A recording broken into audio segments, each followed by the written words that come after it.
iniciamos una nueva serie porque iniciamos la segunda carta del apóstol Pedro. Y esta carta, básicamente usted va a ver, como dice el arte que usted ve en la pantalla, tiene el propósito de ayudarnos a crecer en el conocimiento de Dios. Por lo tanto, igual como les he animado en las primeras cartas y en otros libros que hemos compartido, haga mientras dependa de usted lo posible para no perderse la secuencia. Esta serie es más corta que la anterior, es una serie de 7 sermones, 7 semanas. Si usted necesita el libro que hemos dado para tomar notas, hable con la hermana Telma, con la hermana Verónica, quedan algunos, para que vaya con nosotros semana tras semana tomando sus apuntes y ellos le van a facilitar uno. Esta carta es súper interesante, sobre todo en el contexto en el cual nosotros estamos viviendo, porque es una carta que está mayormente, escuche bien, animando a la iglesia a crecer en su conocimiento de Dios y de la verdad, de manera que pueda estar lo más preparado posible para identificar lo falso, enfrentar lo falso y apartarse de los falsos maestros y profetas.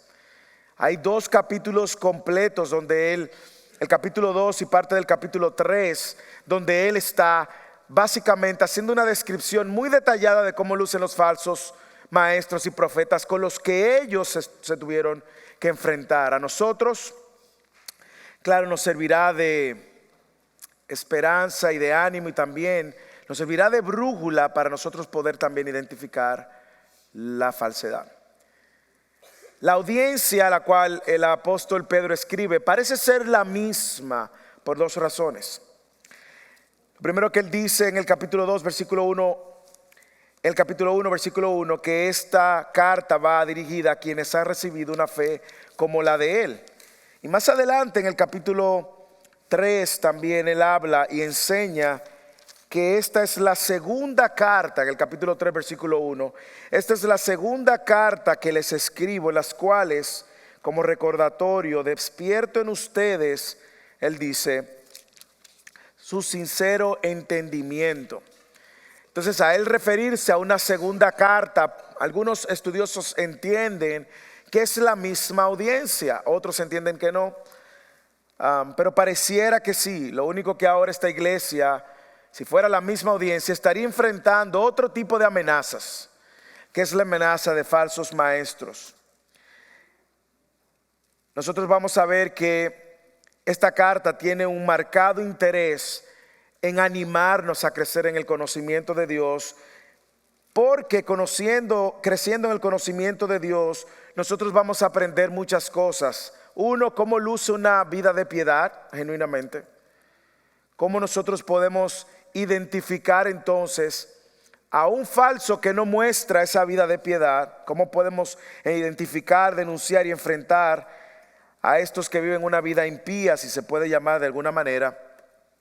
Pero también él anima mucho a la iglesia, a algo que yo creo que la iglesia de hoy necesita ser animada, en la seguridad de la segunda venida de Cristo. Y esos son básicamente los principales elementos que vamos a ver en toda esta carta que iniciamos hoy. En la primera parte usted va a ver cómo él hace ese llamado, ese recordatorio a crecer en la vida de piedad, en la vida de santidad. Luego también vamos a ver cómo él habla de falsos maestros que están negando la segunda venida y cómo anima incluso a la iglesia a no prestar atención a aquellos que niegan la segunda venida de Cristo. Pero en los versículos que tenemos hoy, que leyó mi amada lectora favorita, vamos y vemos cómo él está recordándole en la introducción, en los primeros 4 versículos, a estas iglesias de que ellos son partícipes de una naturaleza divina. De hecho, de ahí el título del sermón, partícipes de una naturaleza divina. Yo quiero que revisitemos los versículos que leyó Betsy, y yo quiero que veamos cómo luce y cómo inicia, cómo continúa, cómo se mantiene esta naturaleza divina. Leamos juntos otra vez, versículo 1 al 4, capítulo 1 de la segunda carta de Pedro. Simón Pedro, siervo y apóstol de Jesucristo, a los que han recibido una fe como la nuestra mediante la justicia de nuestro Dios y Salvador Jesucristo. Gracia y paz les sean multiplicadas a ustedes en el conocimiento de Dios y de nuestro Señor y de Jesús nuestro Señor.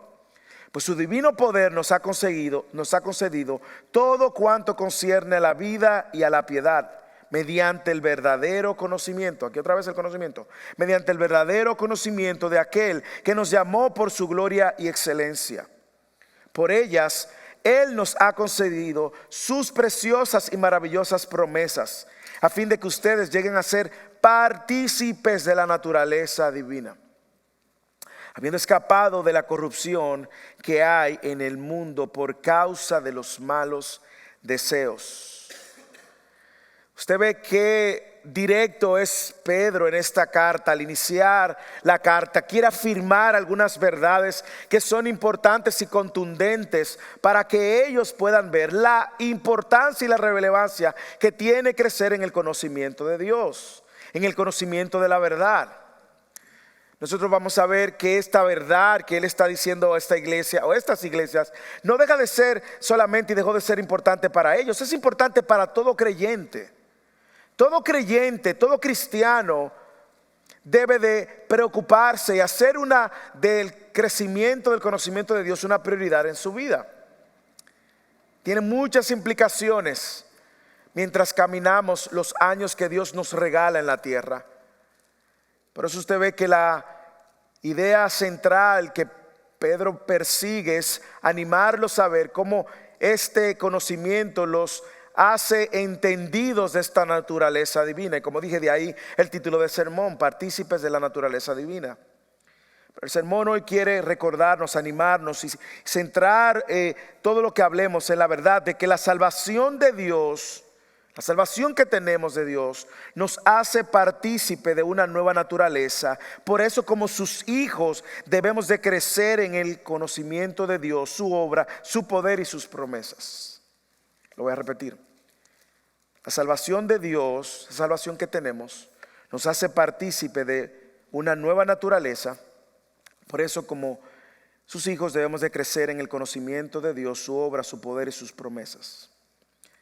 Usted y yo somos partícipe de una naturaleza divina. Y déjeme aclararle de entrada, aunque lo diga más adelante, esto no significa que usted y yo somos dioses con minúscula. Esto no significa que usted y yo llegaremos a ser dioses tampoco. De hecho, hoy en Fidelis, súper interesante la clase.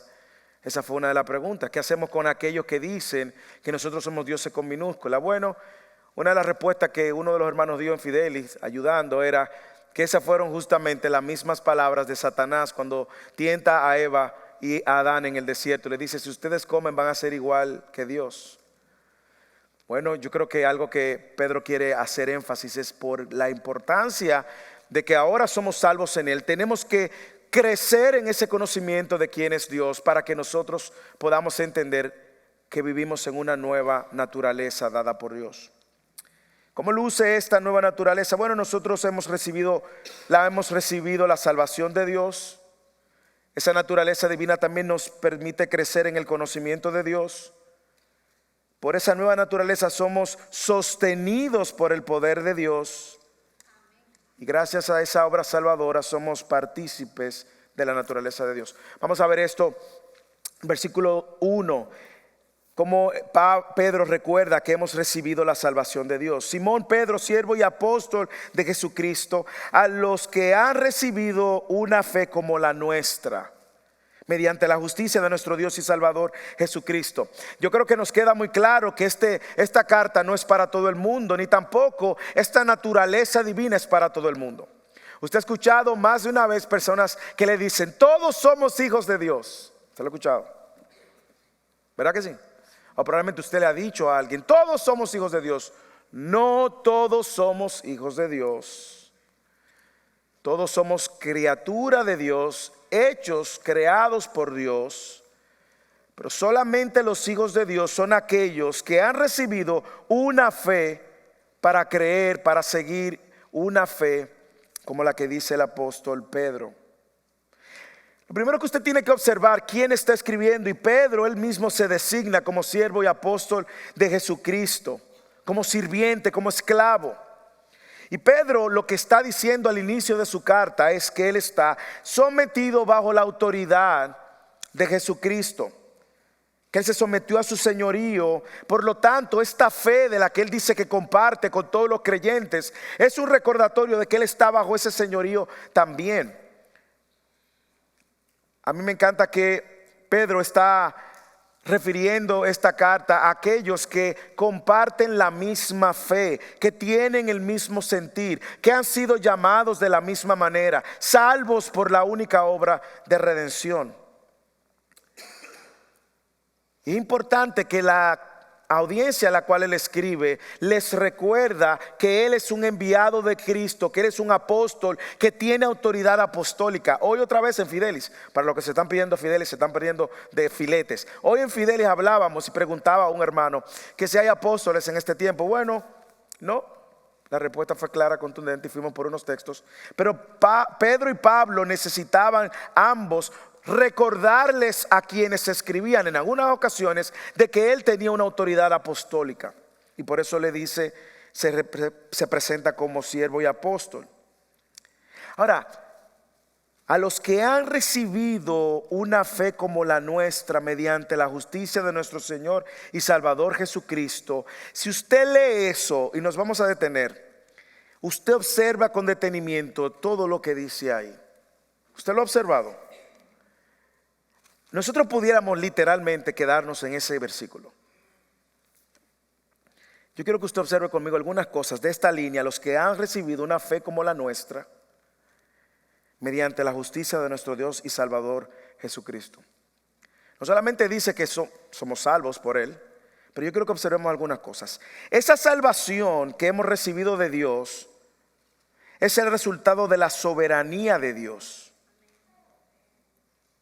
Cuando Él dice a los que han recibido una fe como la nuestra, evidentemente implica una elección soberana de Dios,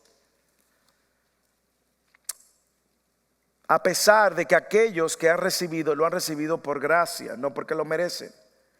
No fue algo que ellos buscaron, fue algo que fueron ellos alcanzados. Y a mí me encanta que Pedro dice a los que han recibido una fe como la nuestra, y él no se hace más importante que sus lectores. Y no sé si le llama mucho la atención del carácter de él como apóstol y siervo, es que a diferencia de los falsos apóstoles que nosotros vamos a ir probablemente mostrando a través de toda esta carta, y en algún momento tendremos que citar algunos nombres de ser necesario, pero Pedro no se ve superior a ellos. Pedro no se ve como un super ungido. Pedro no se ve como un superapóstol. Pedro no se ve como uno que tiene una fe superior. Pedro no se ve como uno que tiene una mayor posición. Pedro le dice a aquellos que han recibido la misma fe que yo he recibido. Una fe como la nuestra. Es la misma fe. Como digo, contrario a los falsos apóstoles de este tiempo que se quieren colocar por encima de sus seguidores y su unción apostólica muchas veces. Lo segundo que yo quiero que usted vea acerca de lo que esta línea dice es que la fe necesaria para la salvación es un don divino. A los que han recibido una fe como la nuestra, no podemos producir esta fe. Usted y yo no podemos, no existe manera alguna que usted produzca la fe suficiente para creer en Dios como Señor y Salvador. La fe, dice la Biblia, que es un regalo de Dios. Por lo tanto, no solamente esa salvación es el resultado de una obra soberana, sino que el medio también es el resultado de una gracia de Dios. ¿No le recuerda eso? Efesios capítulo 2, versículo 8. Por gracia sois salvos. Y esto no es de vosotros, no es de ustedes, pues es un don de Dios, un regalo de Dios. No por obras, porque no vas a poder por tus propias obras, para que nadie se gloríe. Esta salvación que tenemos, hermanos, lo primero que tenemos que recordar es que es un regalo inmerecido. Yo quiero detenerme y darle 10 segundos para que usted piense acerca de este regalo que usted no merecía. Recuerde, usted no merecía este regalo. Segundo, usted no fue salvo porque usted fue bueno, al contrario. Y además, usted ha sido salvo por la gracia de Dios. Piénselo.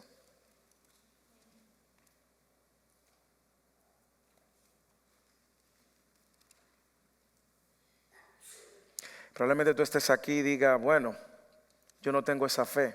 Yo te tengo una manera muy práctica de poner en práctica esto. Ora al Señor hasta que tú puedas ver tu necesidad de ese Salvador. No solamente esa fe es soberana, un acto soberano de Dios, es un regalo inmerecido, sino que mire que la fuente de esa salvación es la justicia de Cristo. Léelo, mediante la justicia de nuestro Dios y Salvador Jesucristo. Literalmente lo que está diciendo, la justicia de nuestro Dios Jesucristo. Usted puede ver que Jesús también es el medio, es por medio de su justicia. Y claramente la gramática en el original está dejando algo que le voy a dejar que usted escriba y anote. Claramente la gramática está implicando que Jesús es Dios. ¿Ok? En el texto original, la gramática apunta de que Pedro quiere fijar en la mente de ellos que Jesús no solamente es el medio para salvar, sino también el actor para la salvación y el responsable para la salvación. Léalo. Mediante la justicia de nuestro Dios y Salvador Jesucristo. Esto no es una mala interpretación, al contrario, en el griego más contundente lo presenta a Jesús como Dios. Y esa es la verdad. Todo el pueblo judío veía que la salvación es del Señor, como dicen las escrituras en el Antiguo Testamento. Y ahora Pedro le está dejando claro, ese Jesús es Dios y es el que salva. Y el medio para salvarte es Jesús, la obra para salvarte es la obra de Jesús. Y el dador de la salvación por gracia es Él. Usted recuerda que en el Edén las cosas se dañaron. Es ahora por la justicia de Cristo que usted y yo podemos ser encontrados justos. Usted sabe que esa es la respuesta que trata de responder todas las religiones del mundo. ¿Cómo yo me voy a presentar delante de Dios y ganarme el favor de Dios para tener una eternidad con Dios? Esa es la respuesta de todas las religiones.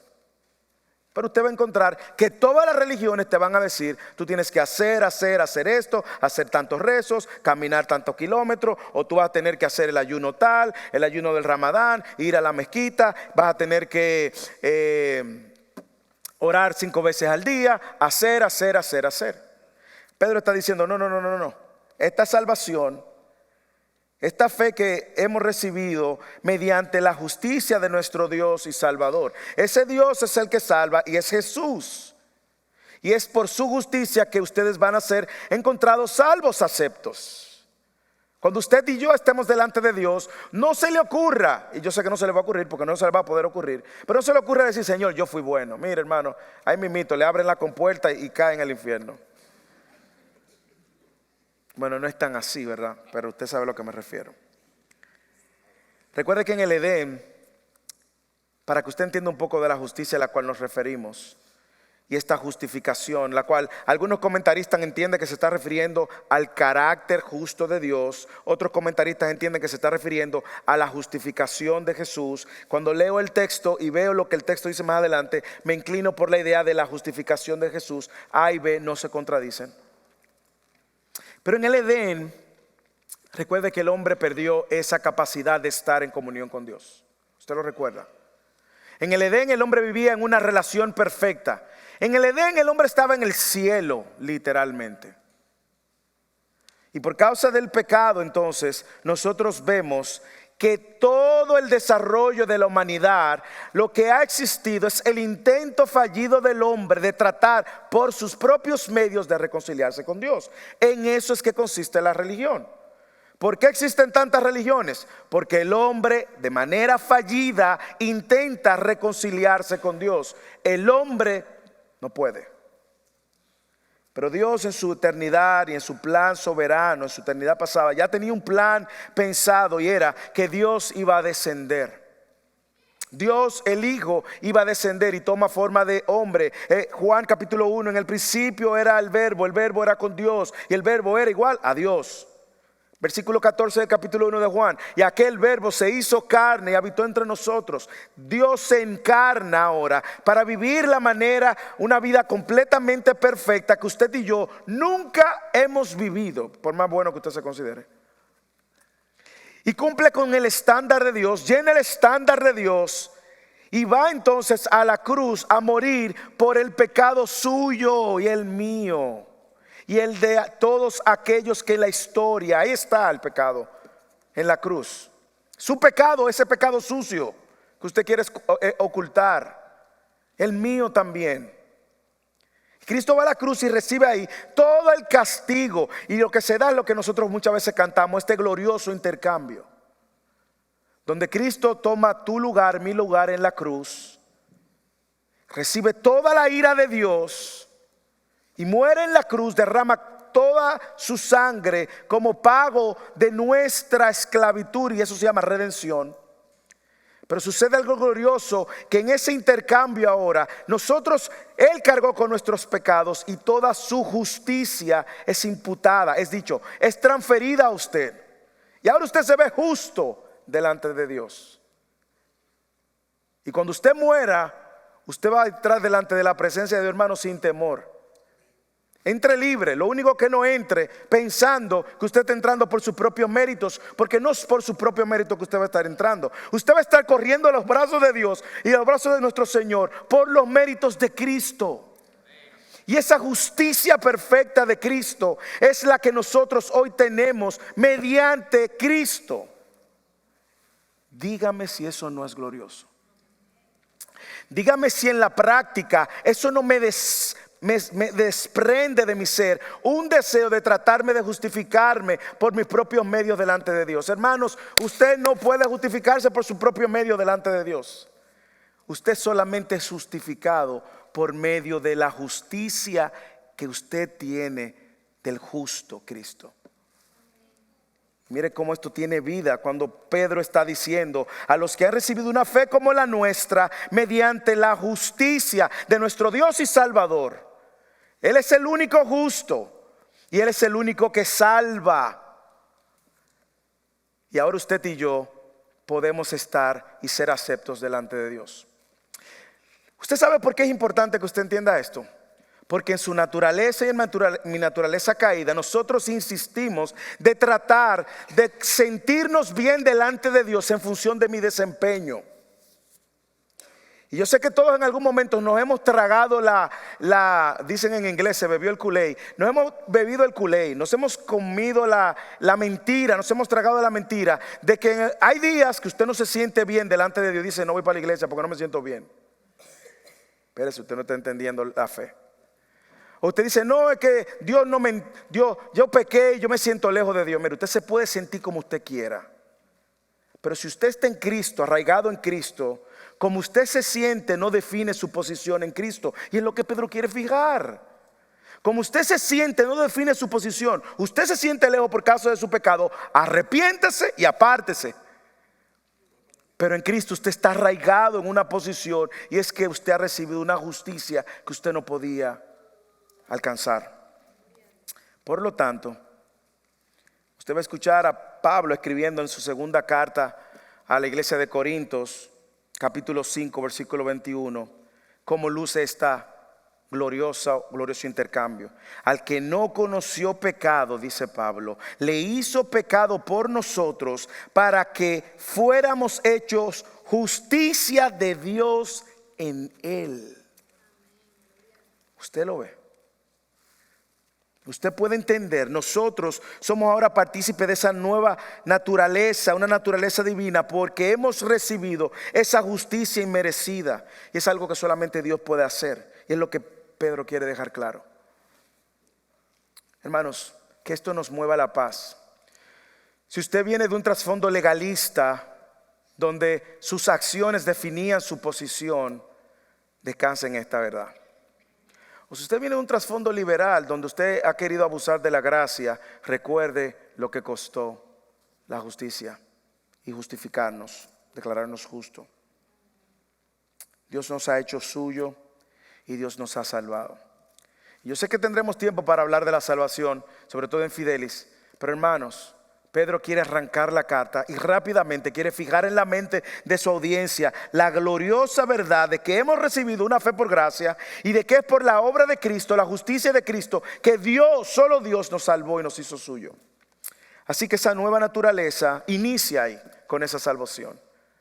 Pero esa nueva naturaleza ahora también nos faculta a crecer en el conocimiento de Dios. Y es el segundo versículo que dice: gracia y paz les sean multiplicadas a ustedes en el conocimiento de Dios y de Jesús nuestro Señor. Usted no ve un saludo muy coherente con la nueva posición que tenemos en Cristo. Cuando Él le dice gracia y paz, recuerde que Pedro está uniendo aquí dos saludos, dos pactos: el shalom del Antiguo Testamento y la gracia del Nuevo Testamento. La paz del Antiguo Testamento y la gracia del Nuevo Testamento. Y Él le dice gracia y paz. Hermanos, una vez más, esa gracia y paz solamente es completamente experimentada aquellos que han recibido una fe como la nuestra, dice Pedro. Pero mire este saludo, y mire cómo este saludo también quiere mostrarnos dos caras del conocimiento de Dios. Lo primero es que ese saludo es personal y relacional. El conocimiento de Dios, Pedro está diciendo en este saludo, es personal y racional. Personal y racional. Personal porque es un conocimiento completamente en la base de una relación. Comienza con la conversión, con la salvación y la justificación que Dios hizo para salvar a quien Dios quiso. Es un conocimiento no meramente intelectual, aunque es también intelectual y lo vamos a ver como segundo. Pero primero es un conocimiento personal, porque no hay manera de usted conocer a este Dios al menos que usted no tenga una relación con Dios. ¿Usted lo puede entender eso? Si usted no tiene una relación de hijo de Dios, no hay manera de conocer a ese Dios. Usted puede leer acerca de ese Dios, usted puede leerse incluso toda la Biblia, pero si usted no tiene una fe salvadora, usted no va a poder conocer al Dios que lo salvó. En mi país hubo un político, escritor llamado Juan Bosch, que se leyó la Biblia, el Nuevo Testamento, y luego que él terminó de leer el Nuevo Testamento, terminó con un libro llamado Judas Iscariotes el calumniado, donde él ve que Judas fue una víctima y que lo calumniaron. Eso sucede cuando usted solamente con el conocimiento intelectual trata de conocer a Dios.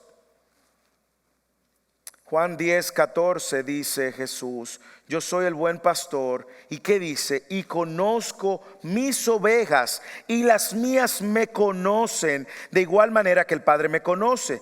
Yo conozco al Padre y doy mi vida por las ovejas. Usted puede ver que ese conocimiento es relacional y personal.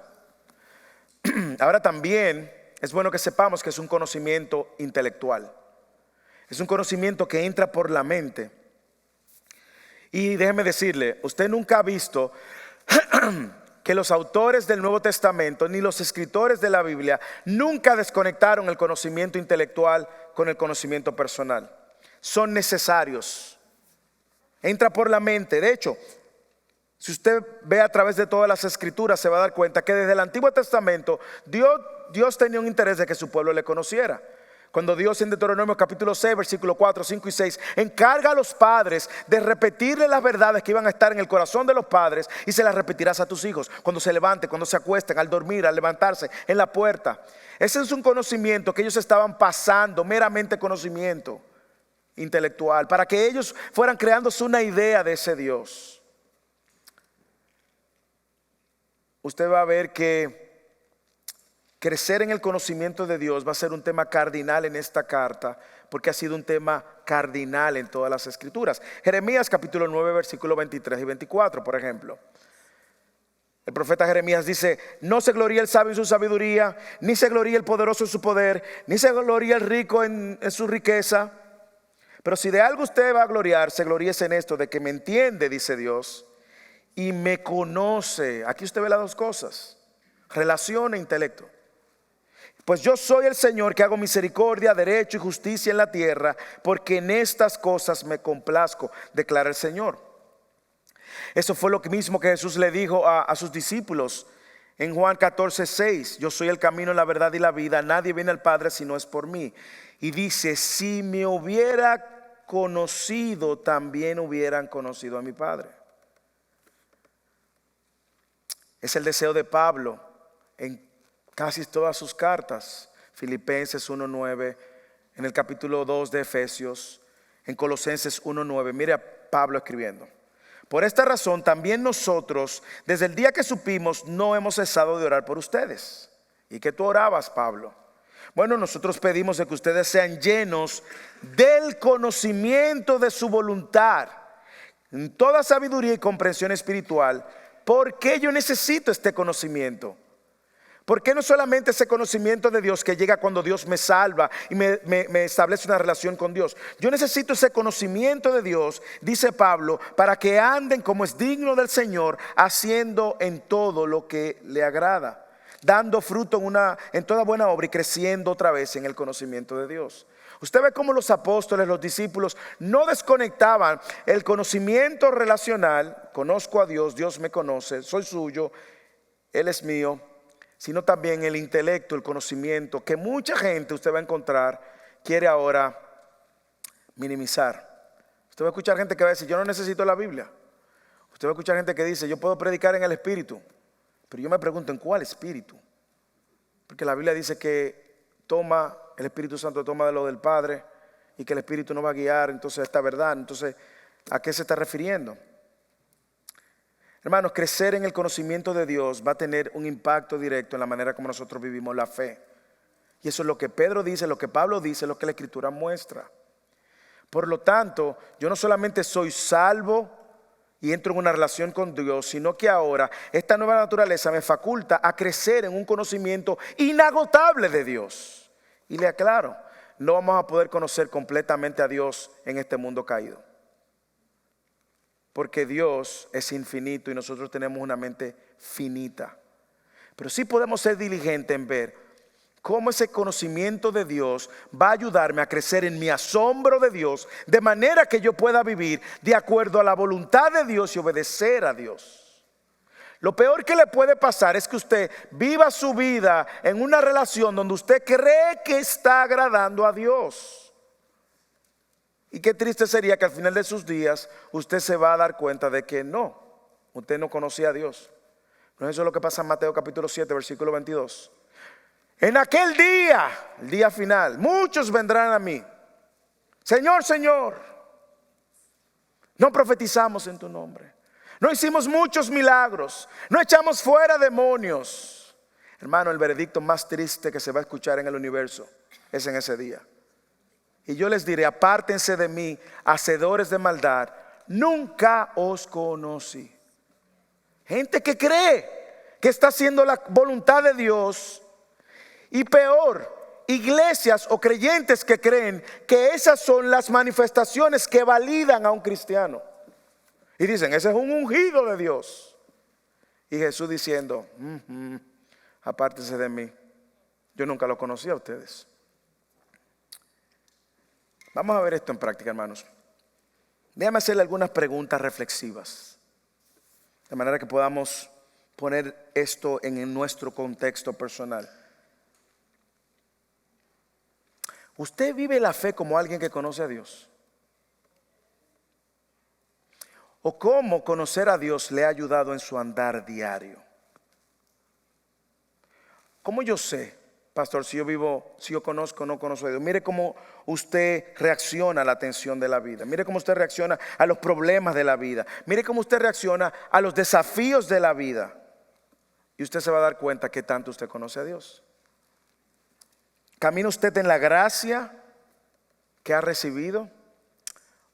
¿O usted vive abusando de esa gracia? Hay cosas en su vida que le pueden quitar la paz y llenar su vida de ansiedad.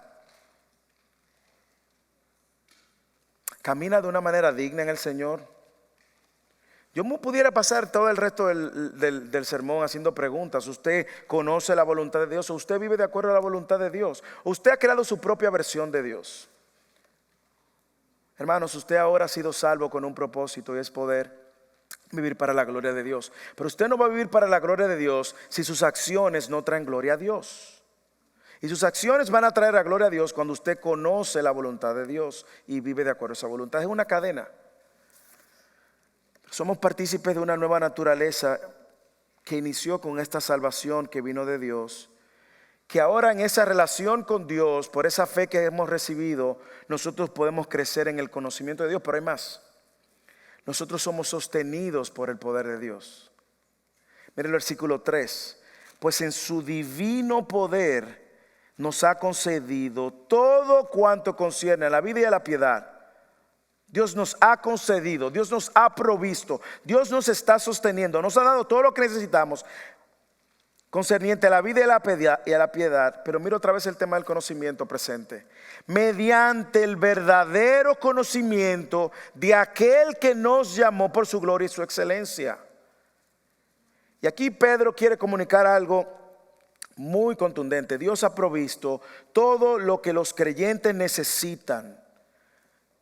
Por su divino poder, Dios ha sostenido a sus hijos y les ha dado todo lo que los creyentes necesitan. Esto no es solamente disponible para los apóstoles ni para los super espirituales. Esto es para todo que comparte la fe que Pedro está diciendo que tienen. ¿A qué se refiere la vida y a qué se refiere la piedad? Bueno, estudiando el texto me llenó de mucha satisfacción ver cómo esto apunta a la centralidad de Cristo una vez más. Porque cuando habla de todo lo concerniente a la vida, la palabra que se traduce para vida es la misma palabra que se traduce para vida eterna. Y esto solamente fue logrado por Cristo. Así que cuando dice que Dios en su divino poder nos ha concedido todo lo concerniente a la vida eterna, claro que sí, nos ha concedido a Cristo, hermanos. Nos ha concedido a Cristo, porque solamente por Cristo usted puede tener vida eterna. Es Él quien dijo: yo soy la resurrección y la vida. El que cree en mí, aunque esté muerto en esta tierra, va a vivir eternamente. Nos ha concedido a Cristo, hermanos. Por lo tanto, ahora yo tengo la vida eterna que yo no podía ganarme y que todo humano desea tener, encontrarse con su Dios creador. Yo lo tengo en Cristo. Yo no tengo que añadirle a la obra de Cristo. Por eso es que Pablo llama malditos a todo el que trata de añadirle a la obra de Cristo. Por eso es que el legalismo es un cáncer que quiere comer y morder la verdad del evangelio.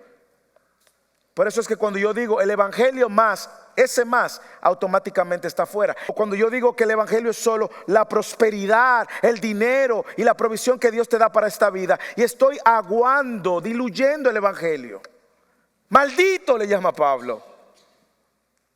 Yo tengo la vida eterna por medio de Cristo. ¿Y a qué se refiere la piedad? Bueno, esto es completamente coherente con lo que él ha venido diciendo. Es la manera en la cual todo creyente debe de vivir. Esto no es opcional. Por lo tanto, Dios me ha dado todo lo concerniente a la vida eterna y a la vida presente, para yo vivir una vida piadosa, coherente y consistente. Y mire cómo Pedro ancla esta verdad en su divino poder. En su divino poder. Dios nos sostiene dándonos la vida eterna que no podíamos lograr y dándonos la vida de piedad que estamos llamados a vivir. Ahora, hermanos.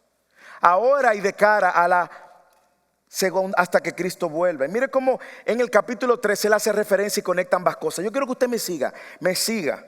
Capítulo 3, versículo 11 de la segunda carta. Puesto que todas estas cosas han de ser destruidas, refiriéndose al mundo creado. ¿Qué clase de personas no deben de ser ustedes en santa conducta y piedad, esperando y apresurando la venida del día de Dios? Por lo tanto, de cara a la vida eterna, al segundo encuentro con Cristo, yo estoy llamado a vivir una vida de piedad. Debe de caracterizarme una vida de piedad. Un cristiano que no persigue una vida de piedad es una contradicción. Porque ya usted ha recibido una naturaleza que lo faculta a vivir una vida de piedad. Mire cómo la vida de piedad anticipa la venida del Señor. Porque nos ha dado todo cuanto concierne a la vida y a la piedad mediante el verdadero conocimiento de aquel que nos llamó por su gloria. Ahora mire cómo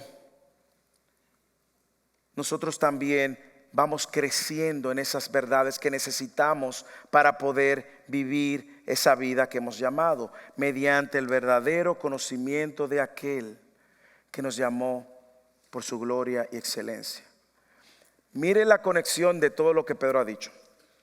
No hay manera de vivir una vida de piedad desvinculada del conocimiento de Dios. Usted puede vivir una vida moral, ¿ok? Y ser moralista y decir yo hago las cosas correctas. Y todo eso usted lo está haciendo bien y lo está haciendo para su propia gloria. Pero cuando Dios dice que Él nos ha dado todo lo concerniente a la vida eterna y a la vida de piedad que estamos llamados de vivir, eso se alimenta y nos ayuda a entender, tener mayor claridad a la medida que crecemos en el conocimiento de aquel. Hermanos, tengo que hacerle la ilustración favorita que tengo desde que empecé a predicar en First Union en español. Y es la historia de la cebolla. Los que me conocen se rieron. En una ocasión yo tuve que predicar en el este de mi país, una campaña de jóvenes. Cuando se acaba la campaña de jóvenes, ahí yo estoy con mucha hambre, como estoy ahora, y me llevan a la casa de una de esas hermanas piadosas. Y esa hermana piadosa, hermano, mire, esa hermana hizo ahí los platos que los dominicanos, solamente los dominicanos nos gustan. Un mangú con cebolla, huevo frito con cebolla, queso blanco frito con cebolla, y había un salami frito con cebolla. Solamente los dominicanos entenderían esto. Había un jugo, no era de cebolla, era un jugo de limón. Hermano, y esa señora estaba ahí, mira, afanada y secándose el pelo. Venga, pastor, siéntese. Y yo le vi el corazón, le vi la intención, vi que puso esfuerzo, empeño, dinero. Había un solo problema, hermano, y es que a mí no me gusta la cebolla. Claro, yo no fui mal agradecido, yo le saqué la cebolla, me comí el mangú con sabor a cebolla, no tengo problema con el sabor, es con masticarla. Le saqué la cebolla y ella vio que yo puse toda la cebolla en una esquina del plato y me comí mi comida normal. Y luego me dijo, ay pastor, pero a usted no le gusta la cebolla, si yo lo hubiera sabido. Hermano, mire lo que me enseñó esa historia. Ella gastó dinero, tiempo, recursos. Ella quería agradarme, pero no me conocía lo suficiente. Lo que pasa muchas veces, hermanos, dentro del pueblo de Dios, muchas iglesias, muchos apóstoles falsos y pastores, es que se pasan el tiempo haciendo cosas para Dios y dinero, recursos, tiempo, afanado, bien, pero creen que están haciendo muchas cosas para Dios y Dios diciendo, ay, si tan solo me conocieras. Usted puede pasar muchos años de su vida haciendo cosas para Dios sin estar agradando a Dios. Y de la única manera que usted va a agradar a Dios es en la misma proporción que usted crece en el conocimiento de Dios. Por eso es la importancia de conocer y crecer en el conocimiento de Dios, porque no solamente me va a dar una perspectiva correcta de quién es Dios, sino que me va a dar las directrices correctas para yo vivir de acuerdo a la voluntad de Dios. Hermanos, Dios dejó esto para que no nos perdiéramos. El problema es que nosotros queremos hacer nuestra propia versión de Dios, ¿sí o no? Y creemos que Dios dice, sí, Dios entiende, todo va bien. No, hermano, Dios dejó su mapa. Dios nos dejó el plan, nos dejó claro cómo nosotros podemos agradarle. No hay que inventar nada. Por eso Pedro entiende que Él nos ha dado, por un lado, la vida eterna en Cristo, y por otro lado también nos ha dado todo lo que necesitamos para la vida de piedad. Ambas cosas vienen de Dios. Por eso es una provisión divina, dice, mediante su divino poder. Ambas cosas vienen de Dios. Cristo nos llamó por su gloria, para su gloria. Hermanos, usted conoce a Dios. Usted está interesado en conocer a Dios. Usted ha hecho de conocer a Dios una prioridad. Déjeme decirle, si usted está en Cristo y comparte la fe que Pedro dice al principio de la carta, usted está facultado ahora para crecer en su conocimiento de Dios hasta que Cristo venga. Y le digo algo, Esto no necesita que usted tenga un título de high school, un título universitario, o que usted tenga que ir al seminario. No, hermanos. Dios ha dejado su palabra para que con claridad la entendamos en cualquier nivel de educación en el cual usted se encuentre. Porque usted tiene ahora una naturaleza, usted es partícipe de una naturaleza divina. Y ese es el último punto. Cómo nosotros ahora somos partícipes de esta nueva naturaleza, igualmente por la gracia de Dios. Versículo 4. Por ellas, gloria y excelencia que él mencionó en el versículo 3. Él nos ha concedido sus preciosas y maravillosas promesas. Señores, mire, eso puede ser un sermón solo. ¿Cuál es el propósito? A fin de que ustedes lleguen a ser partícipes de la naturaleza divina, habiendo escapado de la corrupción que hay en el mundo por causa de los malos deseos. Hermanos, esto sigue en la misma línea de pensamiento, y Pedro lo que quiere decirle, no solamente Él nos ha dado todo lo que concierne a la vida y a la piedad, sino también nos ha dado las promesas preciosas y maravillosas, de manera que nosotros podamos ser parte de esta nueva naturaleza que hemos tenido y adquirido en Cristo. Hemos recibido grandes promesas a través del Evangelio. Hemos recibido grandes promesas a través de su palabra. Una palabra que nos sostiene, pero un Evangelio también que proporciona al creyente todo lo que necesitan. ¿Cuáles promesas Pedro pudiera tener en mente? Es una pregunta que me surge. Bueno, él ha dicho algunas: la divina fe que hemos recibido por la justicia de Cristo, la divina gracia y paz que tenemos por medio del conocimiento de Cristo, la divina provisión que hemos recibido por su divino poder para la vida y la piedad, la promesa de que estaremos con Él. Y de hecho el propósito es claro, todo apunta para que lleguemos a ser partícipes de esta naturaleza divina. Hermanos, eso es un regalo de Dios. Él no está diciendo, y quiero aclarar, Él no está diciendo que los seres humanos llegarán a ser dioses como creen los mormones. Tampoco está diciendo que vamos a compartir todos los atributos de Dios, vamos a compartir todos los aspectos de Dios. Dice que vamos a ser partícipes de la naturaleza divina, pero no porque nos vamos a convertir en dioses, sino porque de lo que es de Dios Él ha compartido para que nosotros ahora vivamos para su gloria. Los creyentes participarán en esta naturaleza divina en el sentido de que vamos a ir siendo perfeccionados, se puede decir, moralmente o de alguna manera, piadosamente, al punto que vamos a compartir esas excelencias que pertenecen a Dios. Hay una pregunta que salta del texto. ¿Esa naturaleza divina es futura o es ahora? Yo creo que ambas.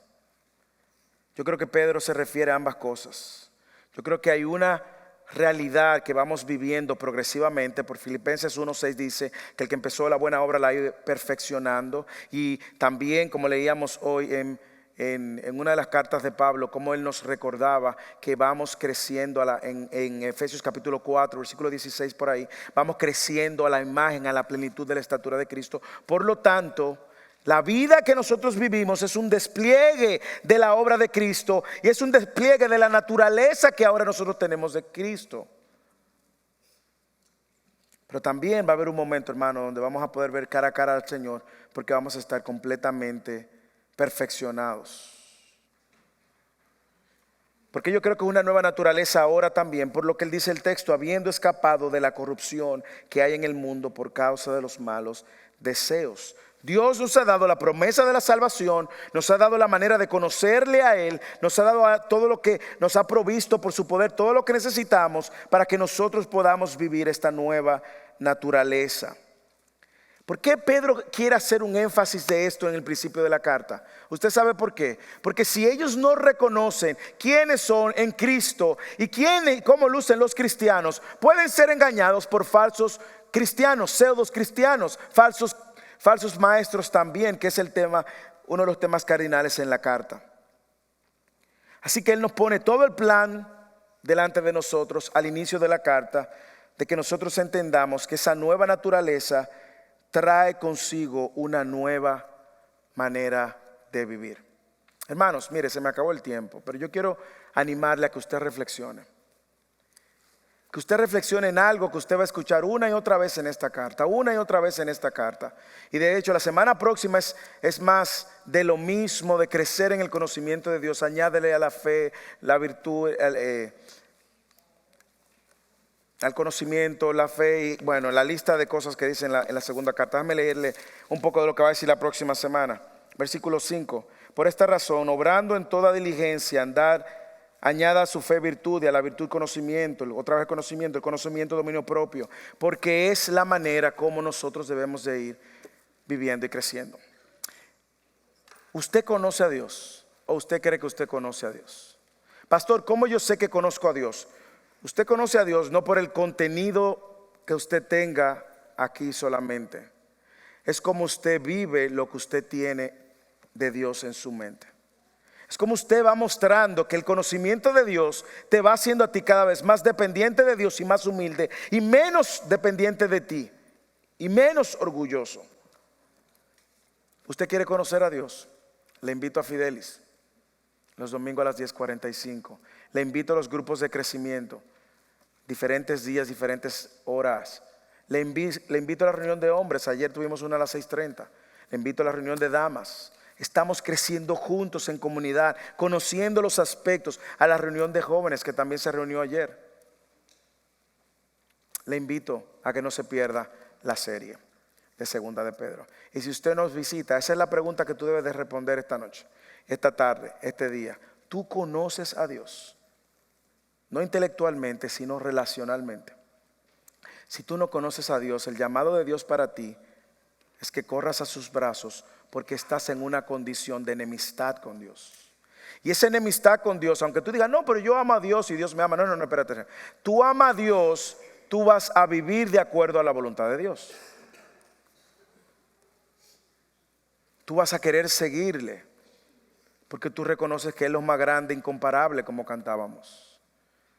Por lo tanto, te invito a que corras a los brazos de Cristo, veas tu necesidad de Dios, te arrepientas de tus pecados, que es una rebelión contra Dios, y confieses a Cristo como tu Señor y Salvador.